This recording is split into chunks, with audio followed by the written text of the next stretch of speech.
G'day guys, welcome back. Welcome to Pouring Your Heart Out. Let me get my gloves on and we will get started, hey? Now today I am going to do another 3 flip cup pour for you, because I know you love those ones. And I am doing pinks. I've got 2 lots of pinks there, a dark pink and a light pink. They're both from Mont Marte. This one's just called Pink, and this one's a new one. It's called Cerise. I think that's how you pronounce it. I've got some black to break up the pinks and the others, and then I've got turquoise and purple. So I thought they would look nice together, hey? Because I was thinking, like, I always go dark, light, dark, light, dark, and I just thought that the 2 pinks would look nice together, and then these 2 would look nice together. So that's what I'm going to do. And for cells, we're using the Spot On Treadmill silicone. So I am going to do 3 drops in each color. The pouring medium that I'm used to mix with these paints is my usual. It's 60% glue, Elmer's glue oil, and 40% water. And then I mix that 50-50 with my paint. So equal parts of that pouring medium with paint. You may find that some of your paints are really thick and you may have to add more pouring medium, or you may find that some of your paints are really thin, like this pale pink one. It was quite thin. I had to give it another big dollop of paint to thicken it up. So, because we want a mound on a mound. I don't know if you can see that. That's what you're after.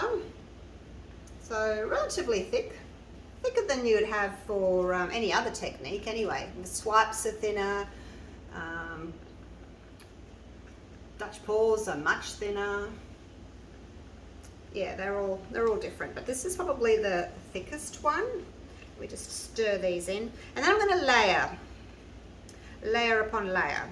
If you've been watching me for the last few years, you will know how to do these, and you may not want to watch me layer again, but feel free to hang around if you do. Or you can go and grab yourself a cuppa and come back when I'm finished layering for the rest of the pour.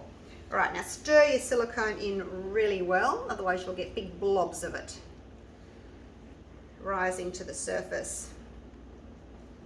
Because we're going to stretch the cells, and that's what's going to grow them. It's not the amount like the amount of times that you stir your silicone. All right, here we go. Put a little bit of pink in.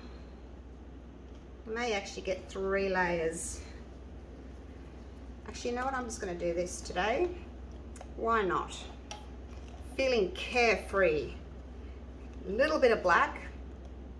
The black can take over, so just a little bit. I'll do more layers of black. That might not be quite enough, hey?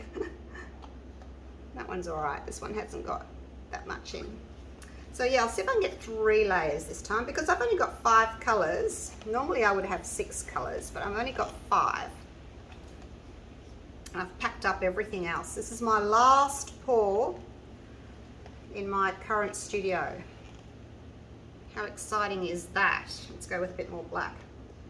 Yeah, last acrylic pour in my studio. And then I'm packing everything up, and I've got to wait probably about another 6 to 8 weeks probably before the build's finished and everything's unpacked and we move into the new studio. So it's a bit of a milestone, isn't it, after all these years pouring in my studio. I used to pour inside in my dining room until I took over the the garage. The cars have to park outside. Poor cars. All right, haven't got much left of that one. Seem to be doing more layers than I would normally do. Now let's go with the pink. This will be the last of the pink.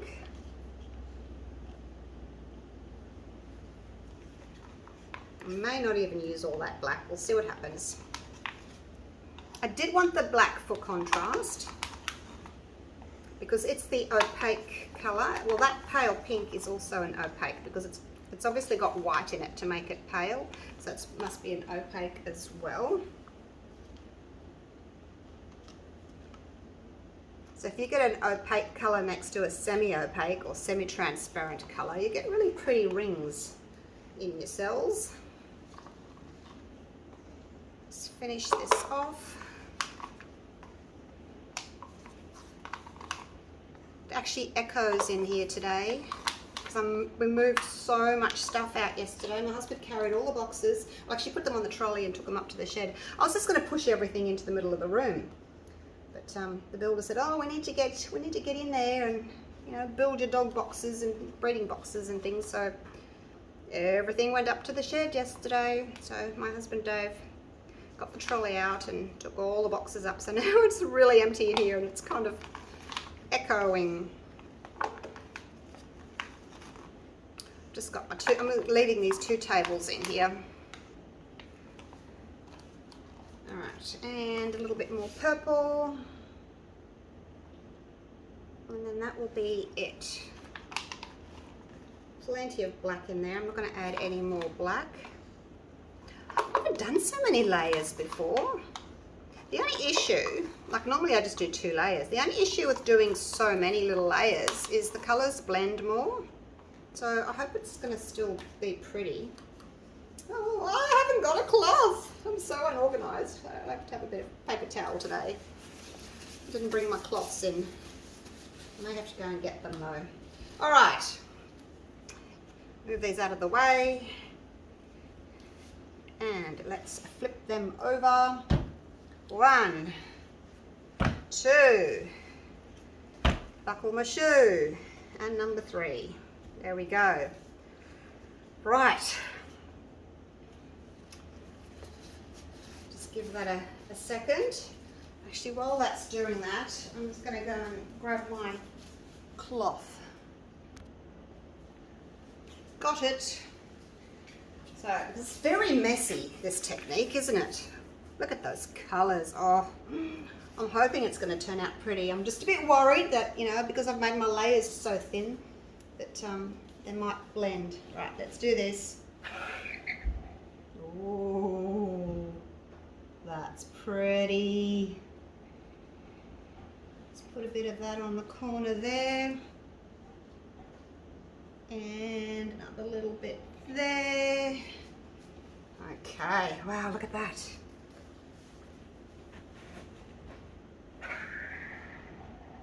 That one. Try not to let the paint drip from in here down, because then you get little blobs. Don't be tempted to put what's in there like in the middle here, okay? You can put it on the corners by all means, because it's going to get tipped off anyway.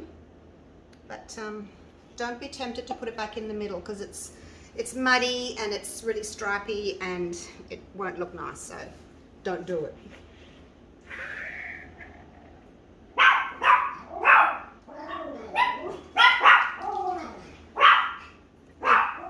Doggies. I think my husband and my daughter are back from golf. Hey, shush, you guys. Shush.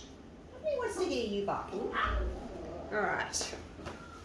Now, paint's relatively thick, so probably the best thing to do is cover one side. Now, this is the side here that's got all these, see these blobby bits here from the leftovers from the cup. So we'll turn that around. And we'll tilt those off first because they're not very attractive. And we'll just wet the canvas there in the middle. Paint's going to flow over this, so don't worry about that. But just wet the canvas because it'll make it easier for the paints to flow. Oh gosh, these colours are really, really pretty. Okay, are we ready? Are we still taping? Are you with me? Yes. Okay, here we go. Now, as usual, don't just tilt straight down. You're going to go left and right to cover these in. And I have got my corner catcher ready. So if you tip to go over that corner, you're going to lose everything from there and there. So put your little corner catcher on. It's just a bit of cardboard folded in half.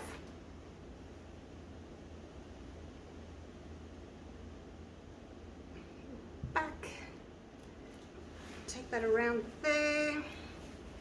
See how that white triangle's gone now? Come back over this way.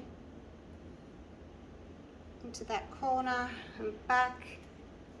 I like to go into the corners, that way you have that smooth blended area there. I'll just move that. Okay, so now that's done. Wow, look at that. Hopefully this is going to be really pretty for my last pour for the next 6 weeks. Alright, so now we need to do the same with this. I've got plenty of paint though, so what I'm going to do is I'm just going to get the weight of the paint back to the middle there. Now I am going to just wet that a little bit. Now I'm going to torch. There's already a few cells popping up. I'm going to give it a light torching. Don't go overboard with your torching. You can always come back, you know the drill. Light first, see how many come up. Because they take a little while to come up. See, I'm not even torching close enough to pop that bubble.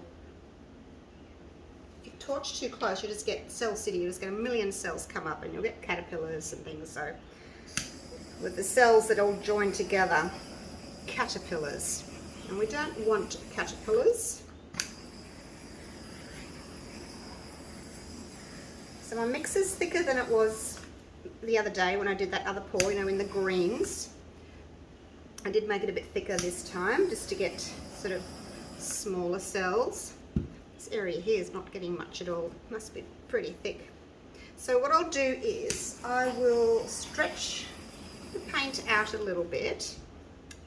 And then I'll come back and torch again because it'll be thinner and hopefully we'll get some more cells out. So I'm going to go again, tilting back and forth while we go down the canvas. I don't know if I want to get that black part off there or not, and this bit here as well. I always get these side bits. I don't particularly like them, but it's hard to get rid of them sometimes. I should take the weight of the paint there, get rid of it. I'll try. Should be able to get rid of that one as well. Yep, there he goes. There he goes. You've got pretty much good control over, you know, where your paint's going. So now we're going to get rid of that stripy corner there. Over, back, over the other way, back, center it. Let's have a little look. Don't want to take too much paint off. There's a big blobby thing there. Let's get rid of him. Don't want to take too much paint off because it's going to you're going to end up stretching your cells. Look at my hands. Gosh. All right, that looks really pretty. So can you see the difference in the cell size from this one to the one I did a few days ago, where instead of doing equal parts pouring medium to paint, I think I did 60 grams of pouring medium to 50 grams of paint, whereas this one's equal. So with a thicker paint, you're going to get smaller cells. I'm just going to torch in a couple of areas just to get some little guys coming up. I like the combination of the bigger cells with the smaller cells. So just in the little blank areas. You don't have to do the whole canvas. I think it's really nice to have a little bit of background visible. She says as she torches again. But we'll just wait for those ones to come up because it's going to take them a little while to come up. Wow, what do you think of the colours? Now to stretch those little guys, I'm just going to move them. I'm not going to tip any paint off. I'm just going to move the paint just to open those cells up, but not actually take any, actually maybe just a tiny bit dip, just to open the cells up a bit. And then reposition where you want it. Now the last thing you need to do is just run your finger or a little stir stick or a palette knife or whatever you've got underneath just to catch the drips, and you can go over any corners that you've missed at the same time. Catch the drips. Otherwise the weight of the paint on the sides and on the bottom will keep wanting to pull all that paint down, so just give it a wipe like so. And ta-da, we are done.